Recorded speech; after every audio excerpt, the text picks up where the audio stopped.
সেনাবাহিনীর প্রধান, পুলিশ বাহিনীর প্রধান, যে দেশটা তো তাদের। তার মন খারাপ হয়েছে দেখে তিনি একসঙ্গে 10টা বাড়ি কিনেছেন। মাননীয় স্পিকার, আমাদের মন খারাপ হলে আমরা বড়জোর দোকানে গিয়ে 2-1টা শাড়ি কিনে থাকি।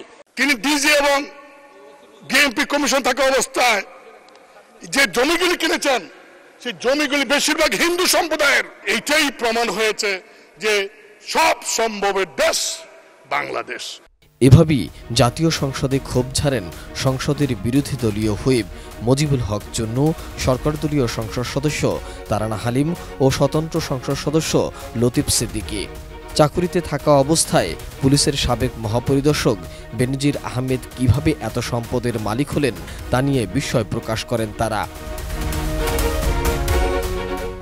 এ সময় মজিবুল হক চুন্নু বলেন, সারা দেশে আলোচিত এই ব্যক্তি ইমিগ্রেশন পার হয়েছেন কিভাবে? ইমিগ্রেশন কর্তৃপক্ষ তা সরকারকে জানায়নি, তাহলে সব কর্মচারীকে বরখাস্ত করা উচিত। এরকম একজন ব্যক্তি বিদেশে চলে যাবেন, সরকার জানবেন না তা হতে পারে না। এত বাহিনী, এত এজেন্সি, তারা কি খবর রাখে? এমন প্রশ্নও করেন জাপার এই মহাসচিব। হ্যাঁ, যেতে পারে, যেহেতু বেনজির সাহেবের কোনো নিষেধাজ্ঞা নাই, যেতে পারেন। জানবেন না কেন? কারণ তিনি তো এয়ারপোর্টে ইমিগ্রেশন হয়ে গেছেন। ইমিগ্রেশনে তো কোনো ভিআইপি, আর তখন সারা দেশে আলোচিত বেনজির, তিনি ইমিগ্রেশন দিয়ে গেছেন, আর ইমিগ্রেশন ডিপার্টমেন্ট তার মন্ত্রণালয়কে জানায় নাই, সরকারকে জানায় নাই। যদি না জেনে থাকে তাহলে ইমিগ্রেশনের সমস্ত কনসার্ন কর্মচারীকে সাসপেন্ড করা উচিত। বাংলাদেশ ব্যাংক এবং ব্যাংকগুলি এই টাকা উত্তোলন করলো, একটা চেক দিয়ে পাঠাইলে ব্যাংকে 10 লাখ 20 লাখ টাকার 4 দিনের নোটিশ থাকে। 70-80 কোটি টাকা তিনি কিভাবে উত্তোলন করলেন আমি জানি না। মানে স্পিকার, সরকার এত বাহিনী, সরকার এত এজেন্সি আছে, তারা কি খবর রাখেন? তারা কেন সরকারকে এইগুলি জানান না? এরপর পয়েন্ট অফ অর্ডারে একই ধারায় ফ্লোর পান স্বতন্ত্র সংসদ সদস্য আব্দুল লতিফ সিদ্দিকী। লম্বা সময় ধরে কথা বলতে থাকেন। কয়েকবার তাকে থামাতেও গিয়েছিলেন ডেপুটি স্পিকার শামসুল হক টুকু, তবে কথা বলতে থাকেন তিনি। সেনাবাহিনীর প্রধান, পুলিশ বাহিনীর প্রধান, যে দেশটা তো তাদের। কোন দিন আপনারা জনগণকে এই দেশের অধিকার দিয়েছেন? ভোটের অধিকার কাকে দিয়েছেন? কারা লুণ্ঠন করেছে মানুষের মানবিক অধিকার?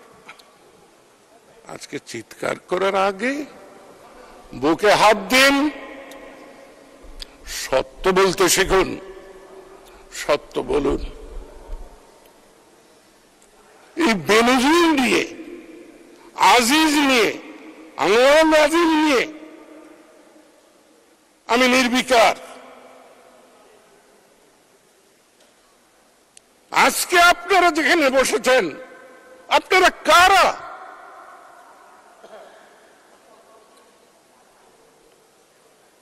চিৎকার পারবেন না জনাবরা। এরপর কথা বলতে দেয়া হয় সরকারদলীয় সংরক্ষিত সংসদ সদস্য তারানা হালিমকে, তবে তার জন্য ছিল না কোনো নির্দিষ্ট সময়। এ সময় তিনি বেনজিরের কথা উল্লেখ করে বলেন, তার মন খারাপ হলে 10টি বাড়ি কিনতেন, আমাদের মন খারাপ হলে আমরা বড়জোর 2-1টা শাড়ি কিনতে পারি। তারানা হালিম সংসদে বিভিন্ন সিন্ডিকেটের কথা উল্লেখ করে এই সিন্ডিকেট কারা তাও জানতে চান। যার কথা বলা হলো এতক্ষণ, তিনি বললেন তার মন খারাপ হয়েছে দেখে তিনি একসঙ্গে 10টা বাড়ি কিনেছেন। মাননীয় স্পিকার, আমাদের মন খারাপ হলে আমরা বড়জোর দোকানে গিয়ে 2-1টা শাড়ি কিনে থাকি। কোনো কিছু বললেই যানবাহনের সিন্ডিকেট, রাস্তাঘাটে সিন্ডিকেট, বাজার নিয়ন্ত্রণে আসছে না সিন্ডিকেট, অমুকখানের সিন্ডিকেট, চালের গুদামে সিন্ডিকেট, বস্ত্র বিতরণের সিন্ডিকেট। এই সিন্ডিকেট কারা আমরা জানতে চাই। নাম প্রকাশ করা হোক, আমরা শুনতে চাই। কাদের পানামা পেপারসে নাম আছে আমরা জানতে চাই। প্যারাডাইস পেপারসে কাদের নাম আছে আমরা জানতে চাই। তারানা হালিমের বক্তব্যের সময় উঠে দাঁড়ান বিরোধী দলের চিফ হুইপ নূরে আলম চৌধুরী। তিনি জানতে চান কি নিয়ে আলোচনা চলছে।